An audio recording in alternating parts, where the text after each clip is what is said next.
Well, good morning, good afternoon, good evening. And for those that are overseas, please welcome. My name is Fred Latta Parisa. I'm the chair for the Education and Outreach Committee for the National Association for District Export Council. I want to take a moment just to talk a little bit about the men and women that are volunteers. They're appointed by the Secretary of Commerce, and they're all experts in the area of global trade. That's how the Secretary have appointed them. There's approximately about 1,500 plus members across 50 states and about 60 export council. And we're really honored today, before I introduce our speakers here, the other partner, we're going to be talking about collaboration and partners, but our key partner is the United States Department of Commerce, specifically the International Trade Administration, U.S. and Foreign Commercial Service, which have offices 50 states in the U.S. and also overseas. These are the men and women that support us. They provide us guidance in doing exports overseas on that. So it's an important partnership that NADEC, the District Export Council, work together on that. With that, it's my honor and privilege, of course, is to introduce our speakers is Mr. Russ Monk from Oregon on the West Coast, Mr. T. Prasad, an attorney from the East Coast, and apologize, Ursula. I have a tough time pronouncing it, but I'm not going to butcher it. But and she's also from the East Coast. But each and every one of these speakers, they have their own individual expertise. So with that, I'd like to move on to start with our attorney, District Export Council from the Florida deck. This is where East meets West is. Welcome, Mr. T. Prasad. Thanks, Fred. Just by way of introduction, I am a Florida and U.S. Virgin Islands lawyer. I am a member of the Florida Bar's International Law Committee. I've worked for over 30 years with small, medium, and large businesses with import and export and other issues dealing with business and legal issues. Today, I've been asked to talk about some of the legal organization, governance, and planning issues for district export councils throughout the country. And so my discussion is going to be focused in those three areas. Now, let's start off with the first, which is the organizational issues. For my discussions with members of DEX on Zoom calls, in person at the NADEC conferences, and other places, I've come to realize that the one thing that's uniform across the DEX system is that there's no uniformity. And so I think it would be helpful to have a discussion about the types of organizational issues that DEX should consider as they look at evaluating and improving their deck and working with other decks throughout the system so that they can have some synergy. And so the first issue under this umbrella is determining what kind of form of entity the deck should take. The traditional form of entity is a corporation, and that corporation is usually formed under a state not-for-profit organization statute. Every state has a not-for-profit organization statute. There's a uniform not-for-profit a corporation law that is adopted by almost every jurisdiction. Another form of entity that available is a limited liability company, although I've only seen about 2 or 3 nonprofit organizations choose that option. And then, of course, you can have memberships or a loosely formed association where there's no formal a company formed where people just get together and say, this is what we want to do as a group, and this is how we're going to function as a group. Now, each of these types of entities or organizational structure have their own benefits and risks and cost and risk to the members of the organization. The good thing about a corporate structure is that it limits the liability of any of the members, and the liability is placed on the entity itself, as opposed to a membership or a loose association, where if a member acts, then that member is acting on their own, even though they're acting as part of a group, and their liability is personal. So just to eliminate the personal liability issue, it's a good idea not to operate as a loose organization without some sort of entity structure. The corporation is the one that's more readily available.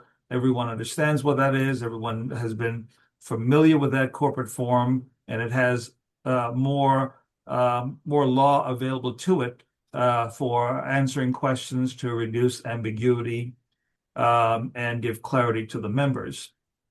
Now, there's some compliance issues that you have to deal with, obviously, and one of them is determining how you want to be treated with the IRS. Because as a nonprofit organization, you do not want to be in a position where you are paying taxes and treated in a way like a regular business organization is treated. And so one of the issues that comes up quite often is, should you be applying for a C3 or a C6 tax exemption? And that's important because if you elect to be treated as a C3 organization, that means that you want to focus primarily on charitable, education, religious, or scientific purposes. These DECs primarily don't deal with anything religious or charitable, so it's either, I'm sorry, scientific, so it's either educational or charitable. And while we do have a component that involves charitable contributions and providing education to the members and to the business community, it does have some limitations. And so it does restrict the DEC and the members' ability to lobby and to engage in any political activities. And it doesn't give you the same degree of flexibility that a C6 or a membership organization would.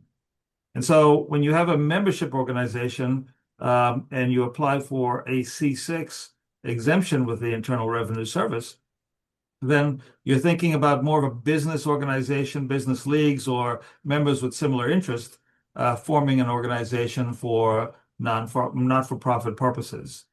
And so your flexibility is greater. So considering not only the form of entity, but the classification of the entity as it deals with the federal government is something that I think every DEC should pay attention to. And so not only are we thinking about the structure and the regulatory issues, but when we think about those things, we got to think about not only state law, but federal law. When you form an entity, that's formed under state law. When you register an entity for tax purposes, that's registered in federal law.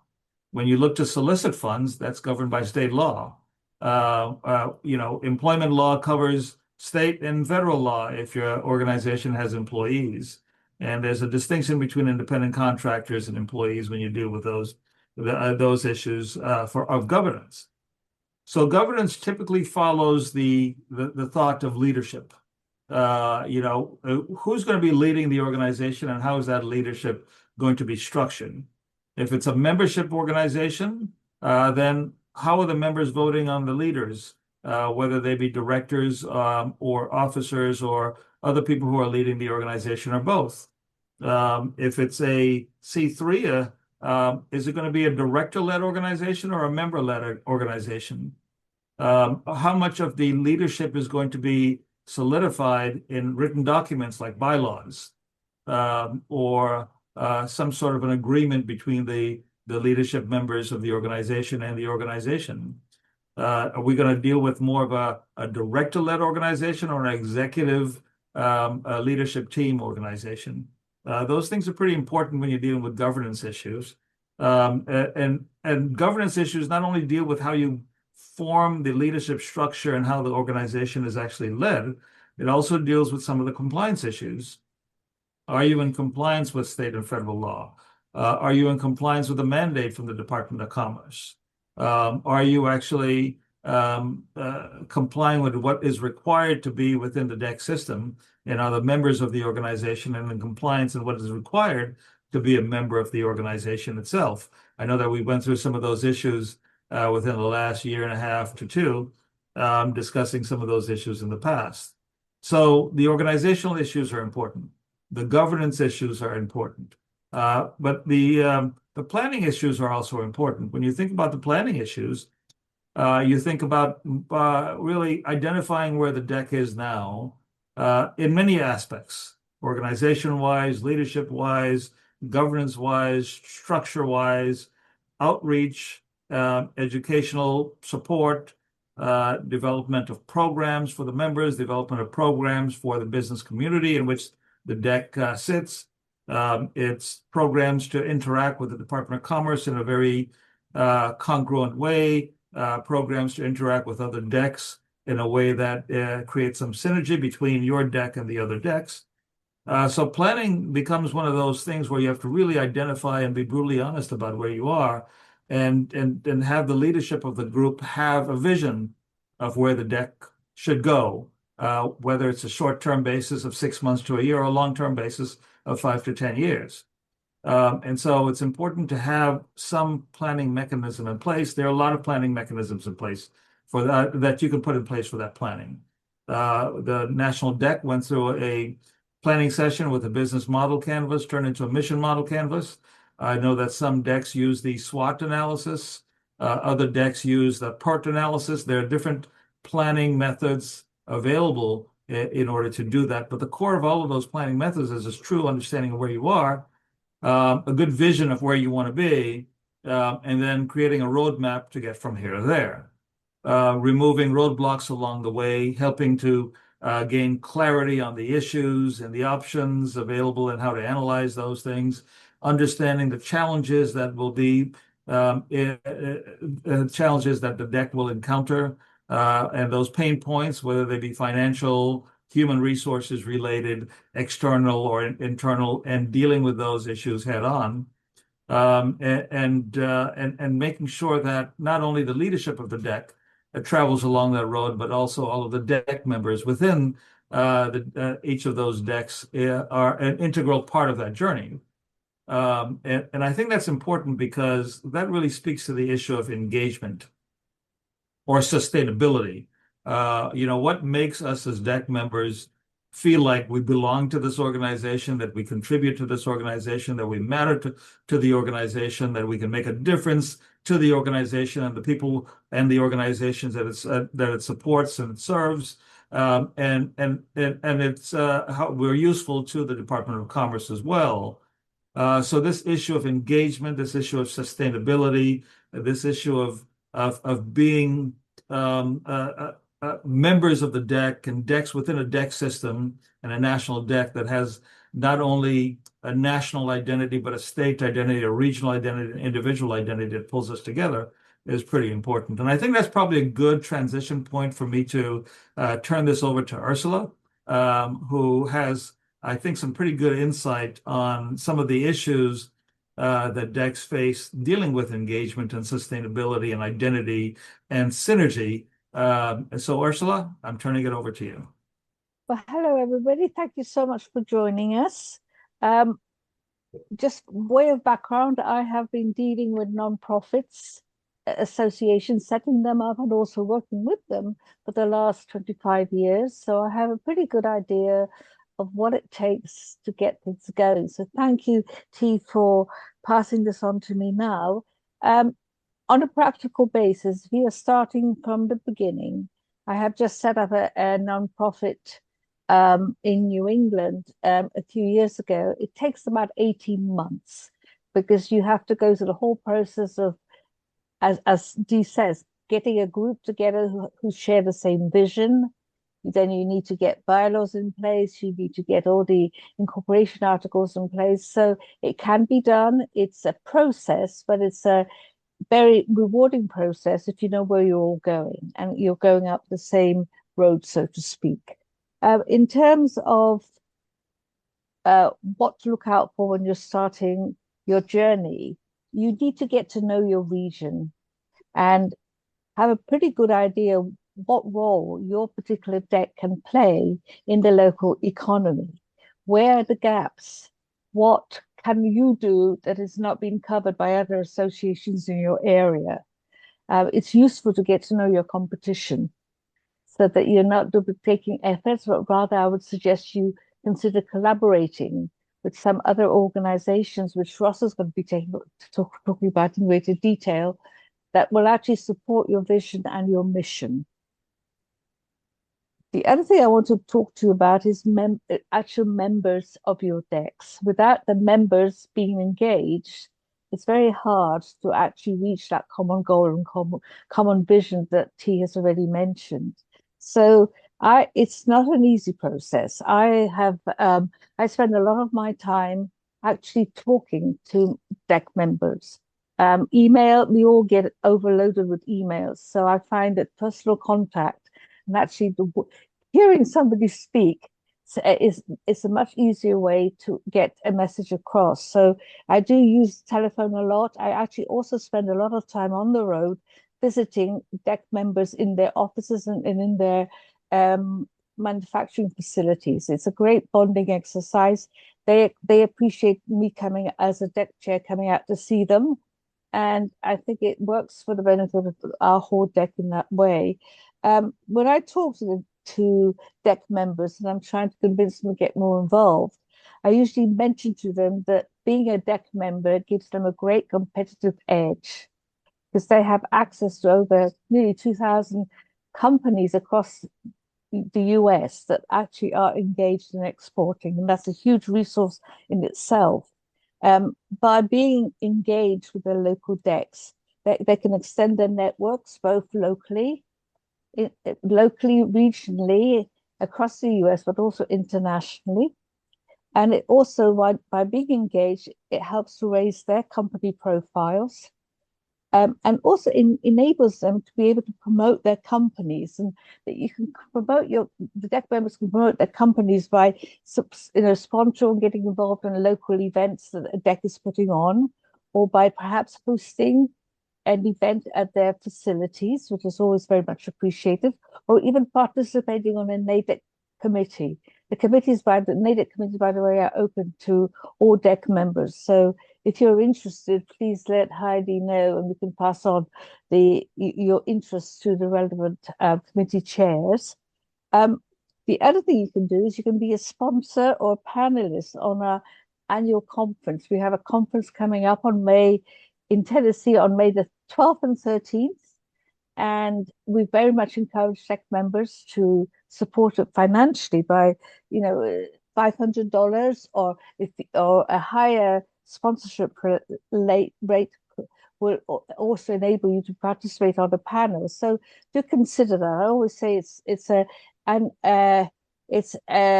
resource that we could make the most of. So registration is now open, so do check out the NAIDEC website.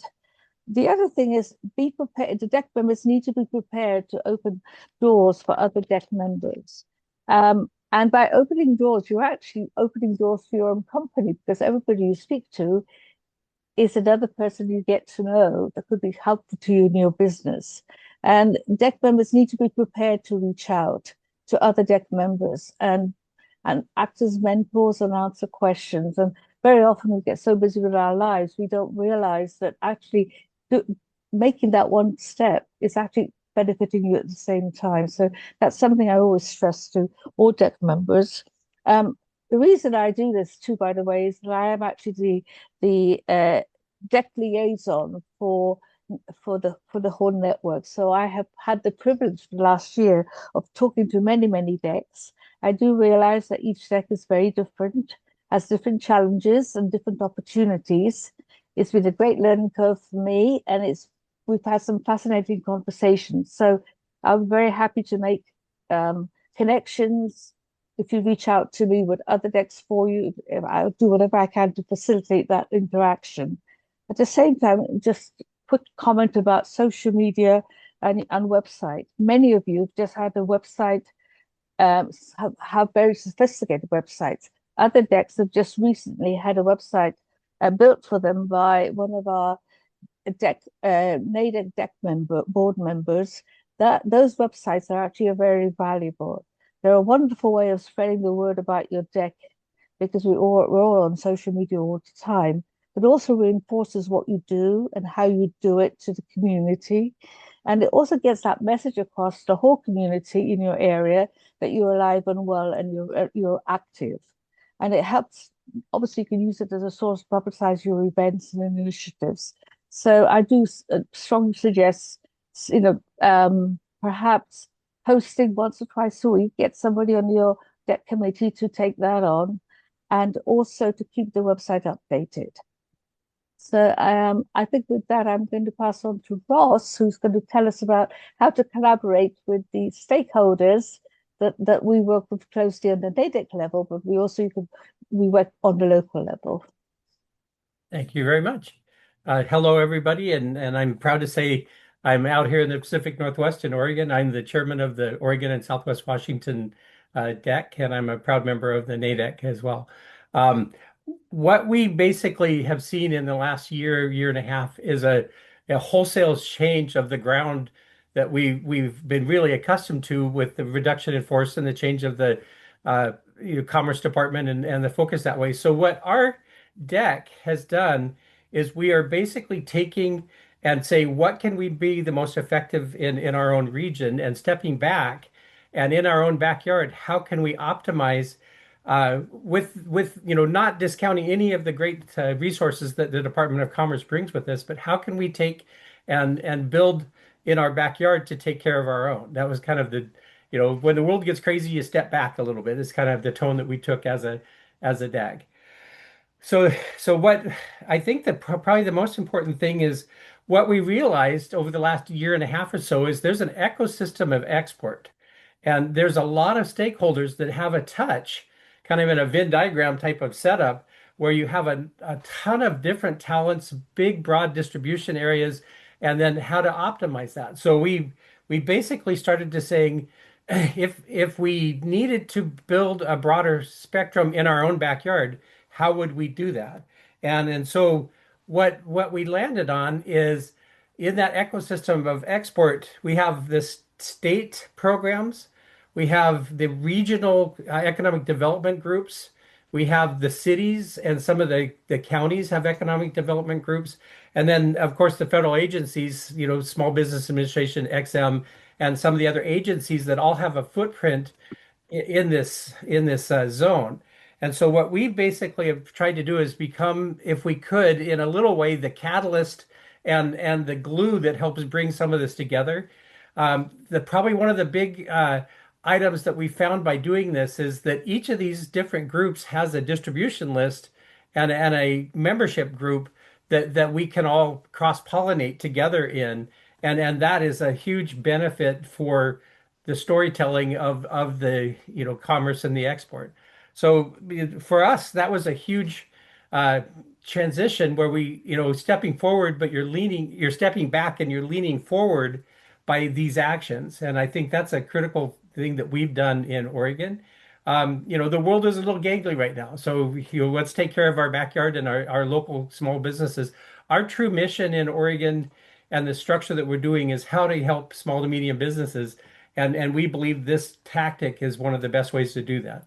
And of course, commerce and all the talented programs and the gold keys and all that kind of stuff that are able to be done, that's all a critical part of this.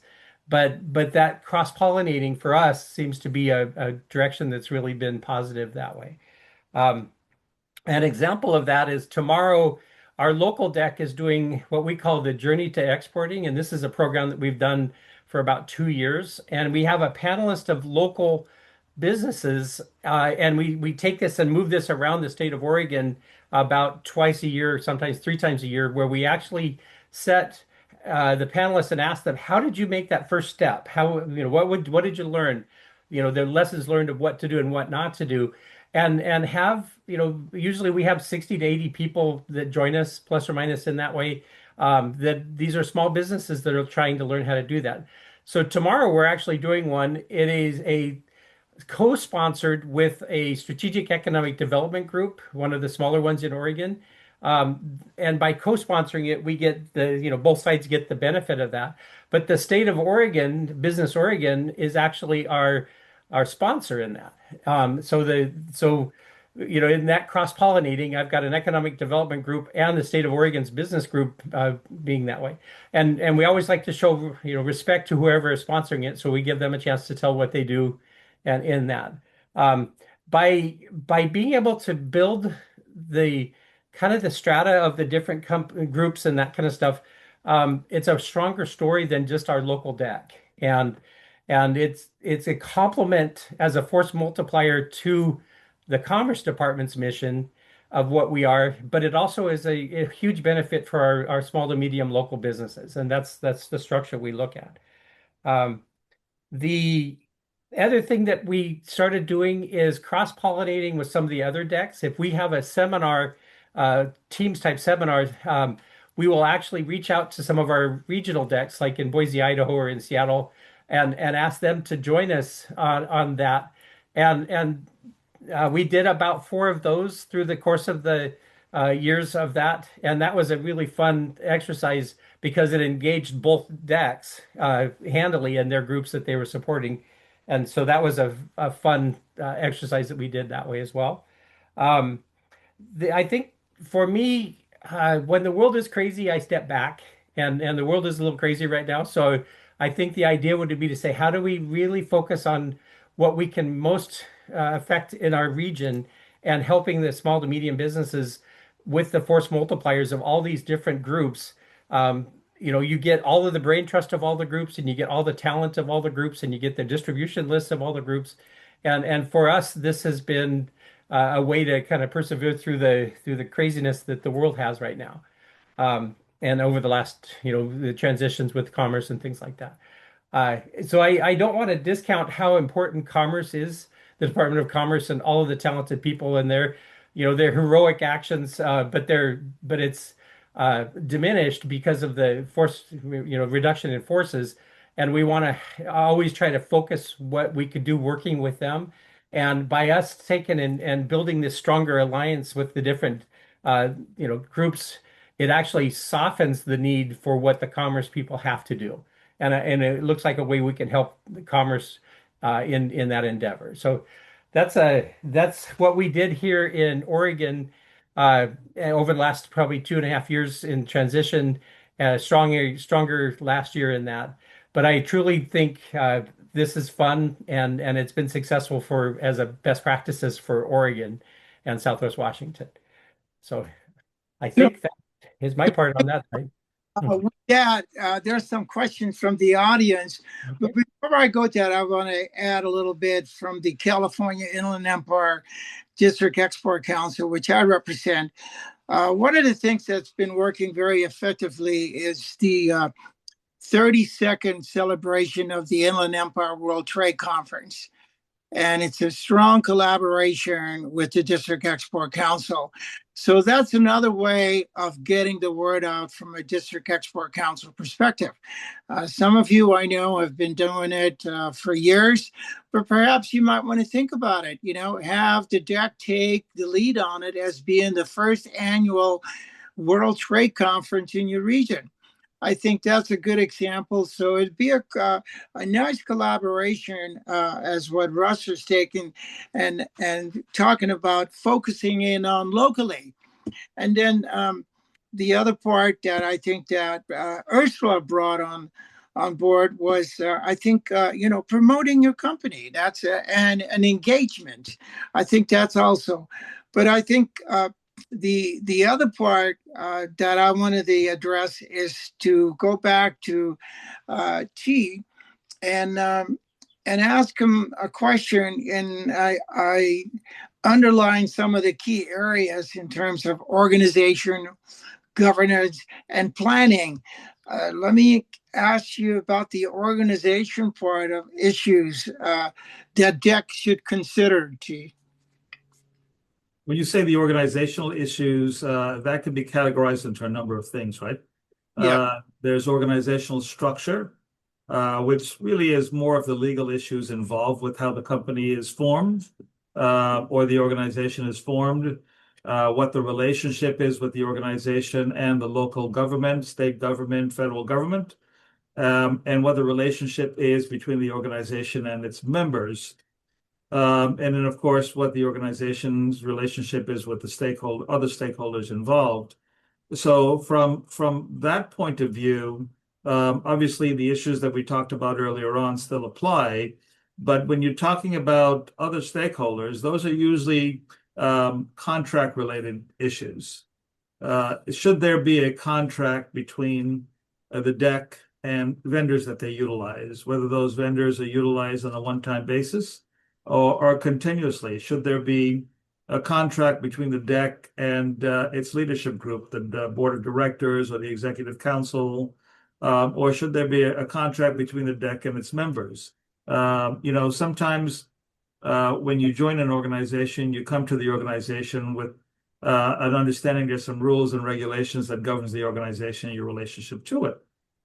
And in these types of organizations, if it's a corporate form, that's usually in the form of bylaws, which can be very, very narrow in scope and include things that are only required by the local state law where the organization is formed. But it can include so much more. You can include anything in the bylaws that you want to include, including things like how do you deal with confidential communications and confidential information? How do you deal with rulemaking and decision making? How do you deal with finances? How do you deal with outreach and education? How do you deal with the committees that the local DEC forms and so forth? So you can have a lot of influence if you focus on the bylaws for an organization and how that impacts not only the organization as it is today, but how it is going forward. I know at the national level, we spend a substantial amount of time between last year and this year revising the organizational bylaws. I know that we've done that at the local level here for our DEC in Central and North Florida, or what we call the Greater Florida DEC now. And so I think those issues are pretty important. I think it's important to have a committee on an ad hoc basis set up to deal with that issue, to look at it, to consider either additions or deletions to your local DEC bylaws, and then bring those proposals towards the membership of the DEC, or at least the board of directors of your local DEC for final consideration. When you think about other organizational issues that don't deal with the structural things, you're thinking about how the DEC is actually organized as I would say, a living body.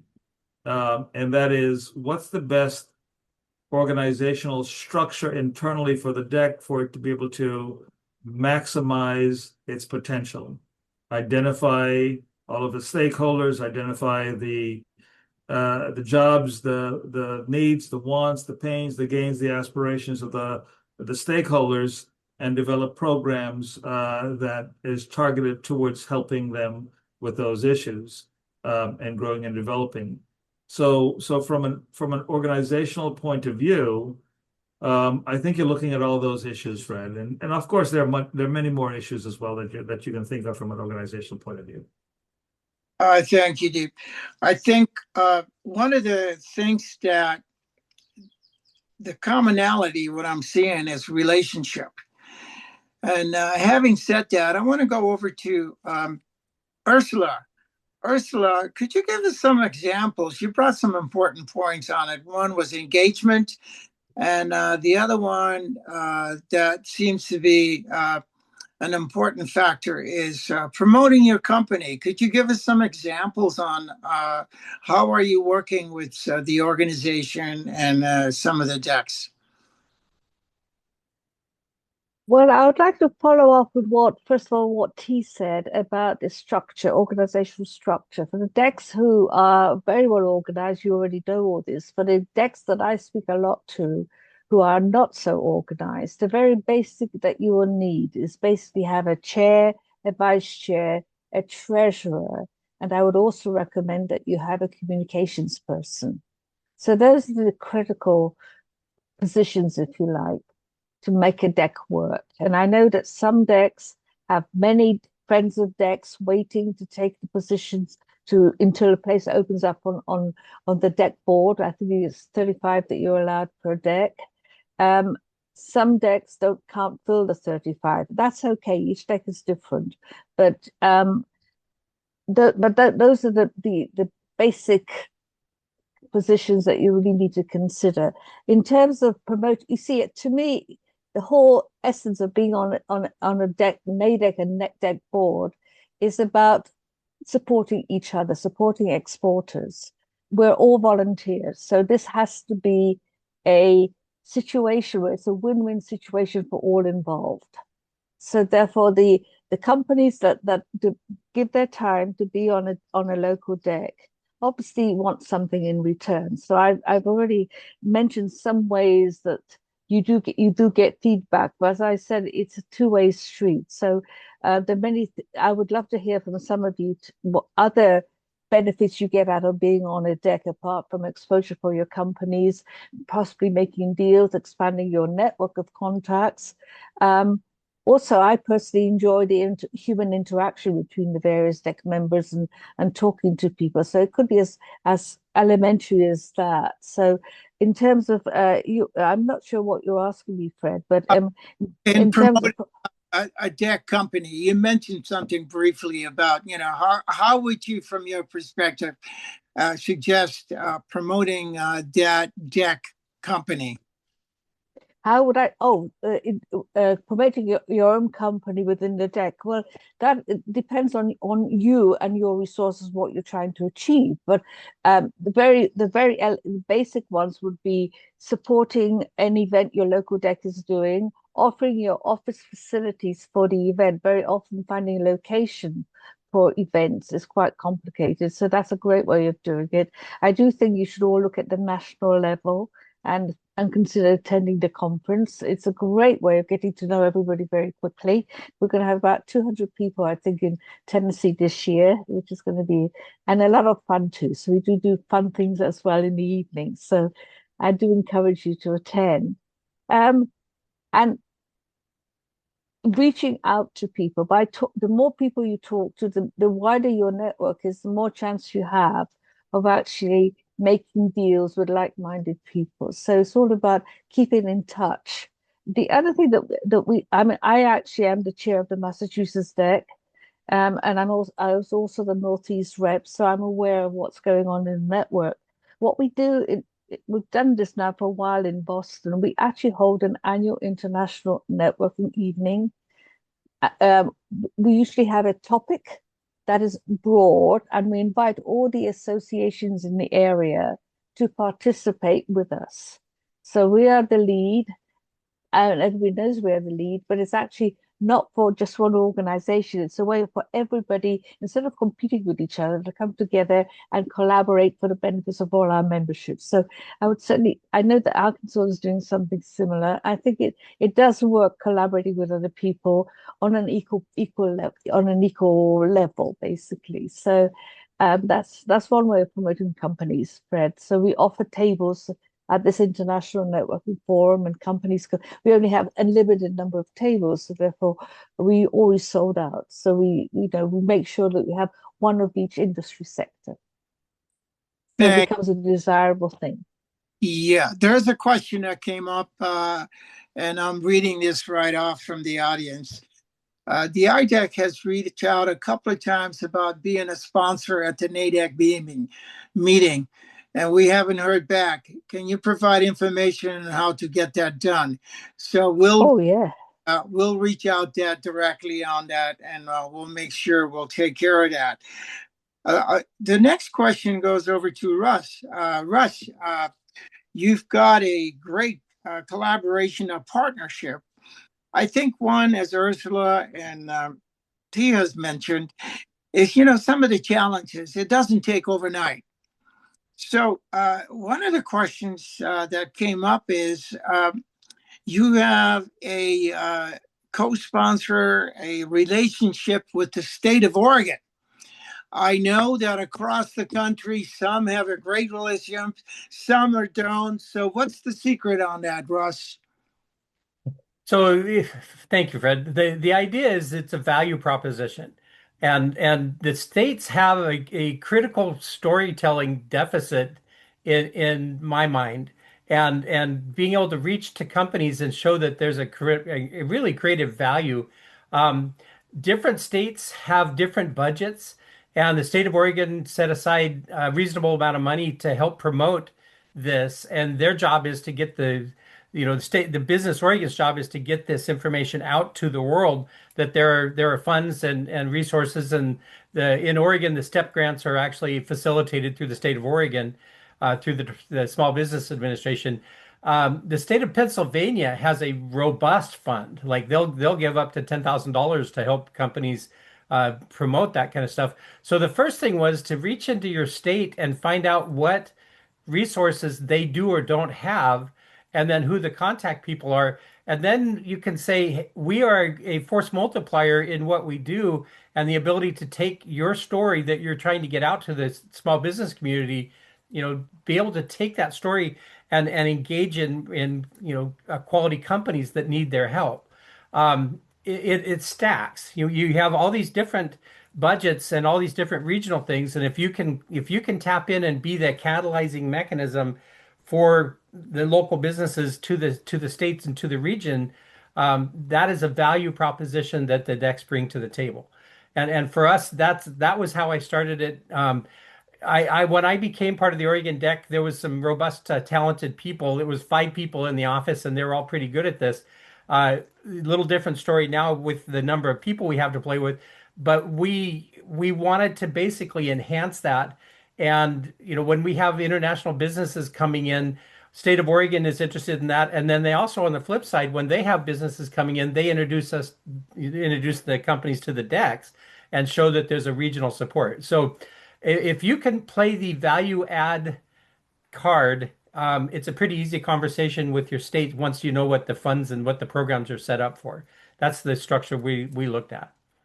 Could I just interject, add here that I'm sure most of you do already, but it is worthwhile to have your local state officials sitting in on your deck meetings.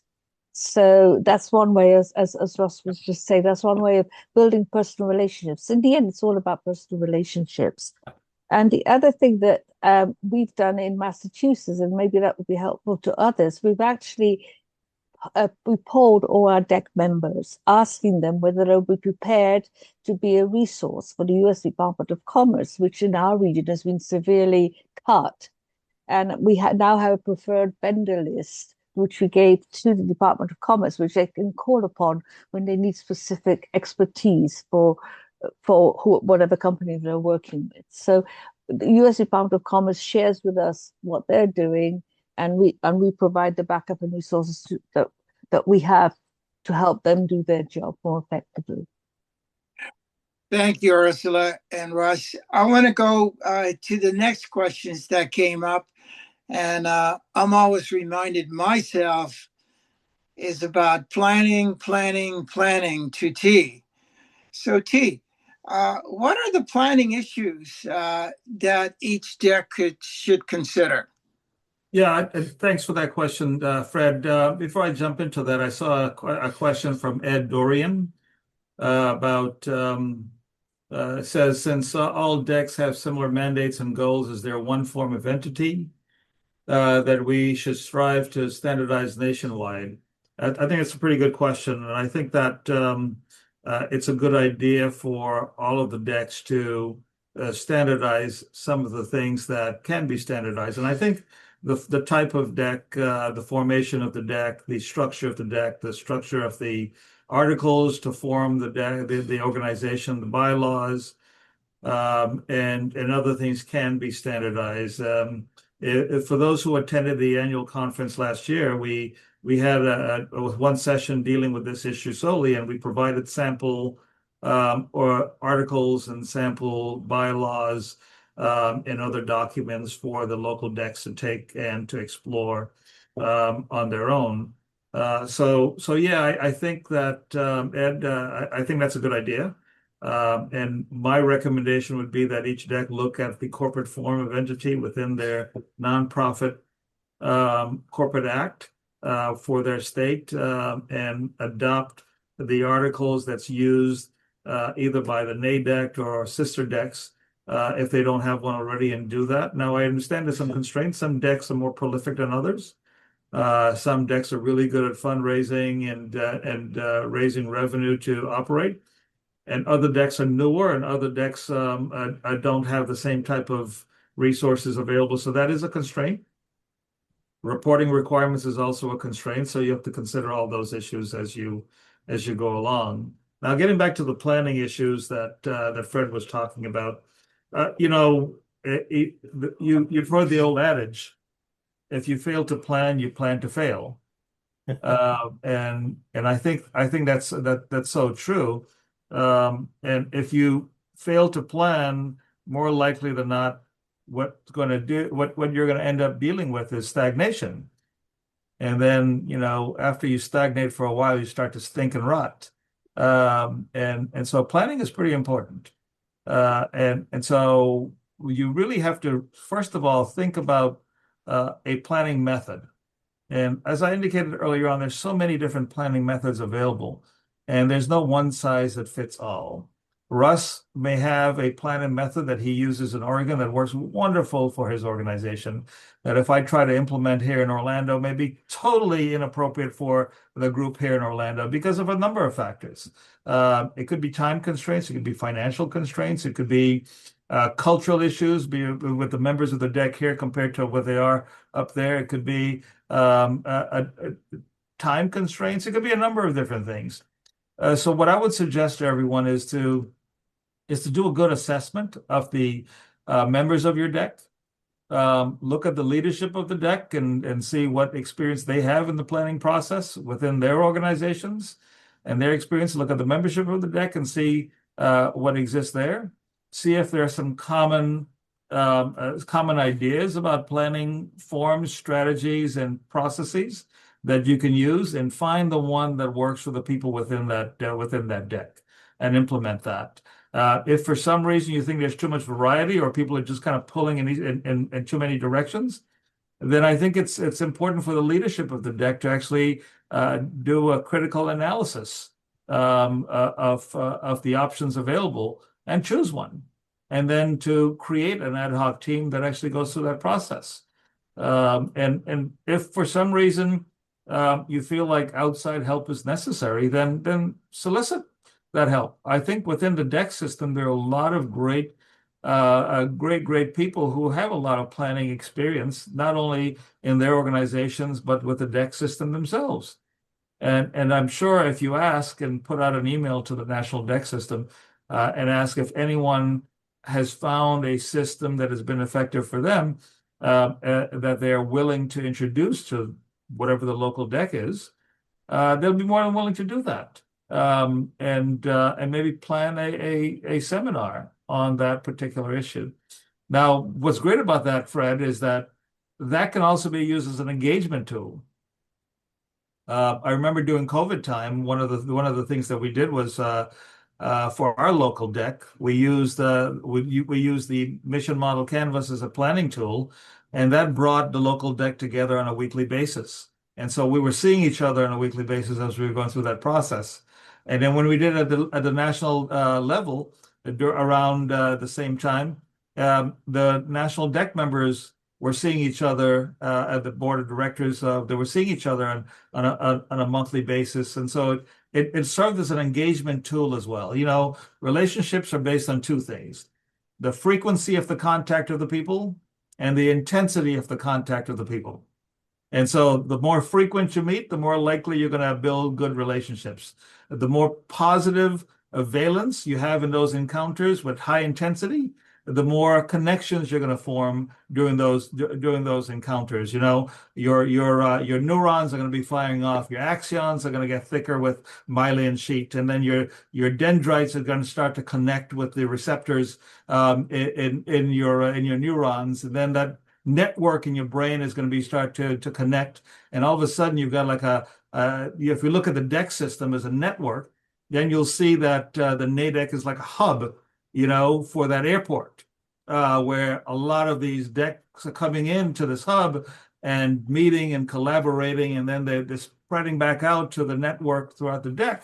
And then you see things like maybe the Oregon and the California and the Washington deck getting together as another hub for the eastern section, and then Florida and Georgia and South Carolina and Tennessee, they're getting together for the southern region. And you get this idea of a spoke and hub type of analogy like you do with airports, where each of the regional airports is serving the people within their community, but still connected to the whole airport system altogether. And so you can take that analogy and pull it through your brain in terms of your neurons connecting, and then how that will all tie into you being connected to other brains within the DEC system, and forming that web, if you will, for the national DEC, and bringing it more cohesive and closer together, and thereby raising engagement. So I think using the planning method, using those tools, using the NADEC conference, using opportunities to go visit friends like Russ in Oregon, when he put out a wonderful event for the DEC when we had that meeting out there. Although I missed it, I heard so many great things about it. I think all those things are really important, but it all begins with your local DEC choosing a planning method, and agreeing on that method and implementing that method and getting the leadership behind it and creating an ad hoc team to actually pursue that planning process and then go through the process of implementing it. That was a little long-winded, Fred, but I hope it helped. That was great. We've got about 8 minutes, but I wanted to go around among the three of you. There's one area that it's actually a two-question. One, some of the challenges, as many of our DEC has been having, is fundraising. And just like to get your perspective from each of you, starting with Russ here, in terms of fundraising, and how did you do that? Whether it's collaboration, partnership, relationship. And the second question is, give me an example to share with our attendees. What's your number one success rate? What can you boast about it? I know, Russ, you could boast off of a lot of things, but starting with you, but we'd like to hear, one is the fundraising, and then second, give us a success story that we could all take away with. You bet. So the way that the Oregon and Southwest Washington DEC is structured for fundraising is we have about a $10,000 a year budget. That's our working budget, plus or minus. And we actually look to get a couple key sponsors, like an annual sponsor, $2,000, something like that. When dollars are tight, that could be whatever number we choose. But if we had two key sponsors, we look for that, like Port of Portland, your big groups like that is one of them historically. State of Oregon has been one of them historically. But then how we look at it is you need singles, doubles, triples, and a couple home runs to make it work. And the smaller events, we look at $500, $1,000, some of that to be a key sponsor. You have the annual sponsor, but you have a key sponsor for that dedicated event. And then we are working also about, when we have our events, giving that sponsor a chance to tell about who they are and what their company or agency does. And there's a value proposition that you really are trying to do with your sponsorship structure. So we originally had 2 or 3 massive ones. You're reliant heavily at that point on a 2-legged stool or a 3-legged stool. And so we shifted gears to be able to broaden it out to have multiple smaller legs that actually has been successful for us. Probably the one key success that I would love to tell about is we have a company here in Wilsonville, Oregon, that is a ultra fine machining company. They do tiny, tiny parts that are in satellites and in your teeth and things like that. And they were bringing in raw materials from Mexico, and they had a very, very tough the whole Border Patrol side of the equation was really vexing them. We had a tour of our Congresswoman and Kelly Holloway, who worked with us before she retired, said, "You do know that there's a drawback provision through Border Patrol that if you do the right way, you can actually have your own structure inside your building where your own free trade zone is actually going that way." And they've been trying to do that for 2 or 3, maybe 4 years. Well, having the Congresswoman understand that was vexing them, her aides immediately reached out to the touch points of that group. And within 4 or 5 months, all of the obstructions that were in the way of that disappeared. And they were able then to claw back their tariffs that they had been using, $500,000-$600,000 worth of tariff clawback that they were able to enjoy because of that tour. And this was a brand new member of our deck. And it was also our Congresswoman was pretty new to it, so it was a coup for her. So everybody won on this one. And I'm proud to say our deck facilitating that simple handshake is what prompted that whole success for that small business. That individual has become a strong player in our deck because the value that we brought to him and his company. So thanks, Fred. Thank you, Ross. I want to go to Ursula. Ursula, we've got about 3 minutes left. If you could give a minute, and I'm going to give some time also for T. Could quickly to share with us your fundraising and then to your success in your deck, please. So fundraising in my deck is all about personal relationships. People are committed to the idea and they want to support because they've bought into the vision. So in terms of success story, I would like to say it's the fact that we've got our deck to share a common vision and want to move forward. My deck has been somewhat dormant for a number of years. I took it over 6 months ago. So my job is to jumpstart it, and it's actually beginning to work. So if I could just say one last thing to everybody, and that is recognizing and rewarding the contributions made by individual deck members works wonders. It's worked wonders for me. People do appreciate public praise for what they're doing, the efforts they're putting in. So if you say, you can never say thank you enough. So I would like to leave you with that. And I think that's the one way of motivating everybody and getting them more engaged. T, you have the last word, sir. Fundraising and the other part, success that your deck has been successfully done. I'm going to echo what both Russ and Ursula said about fundraising. It's about value proposition design. And that is really understanding who you're targeting, understanding what it is that they're looking for, their aspirations, how they align with the deck, and how helping the deck will help them as well. And tapping into resources that they have allocated already and showing them how allocating that resource to the deck is it not only furthers the deck's interest, but really furthers their interest as well. And that alignment is pretty important. And of course, organizations don't give money; people give money. And forming those relationships are critical, are really very important. And so on dealing on the local deck issues, one of the things I think when I first joined the deck, the local deck here, one of the things I saw that quite a bit was there were a few people in the deck that did all the work. They always showed up. They always took the responsibility. They always got things done.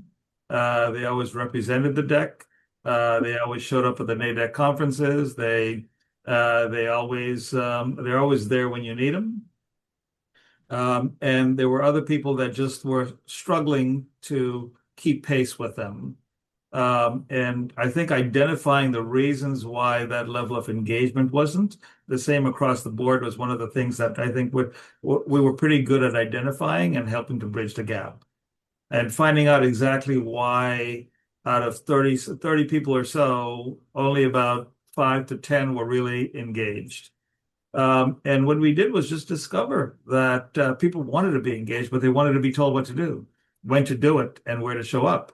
And because they're dealing with family, they're dealing with jobs, they're dealing with their personal lives. Everyone is at a different stage in their personal life cycle, their professional life cycle, and their organizational life cycle than the other person.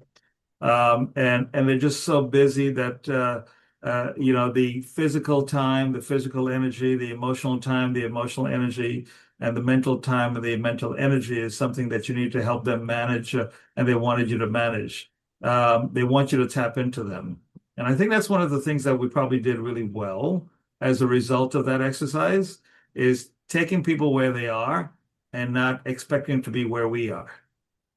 And I think that made a big difference. Well, thank you. On behalf of Nick, would like to thank Ursula, Rush, and T.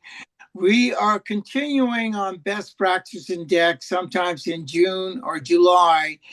And just a quick reminder, please complete the survey and see how we did. And thanks again, Rush, T, and Ursula, for all you do in support of U.S. exporters. Have a great day, everyone. And if you guys complete that survey and for some reason you want to give a low score, remember my name is Russ Monk.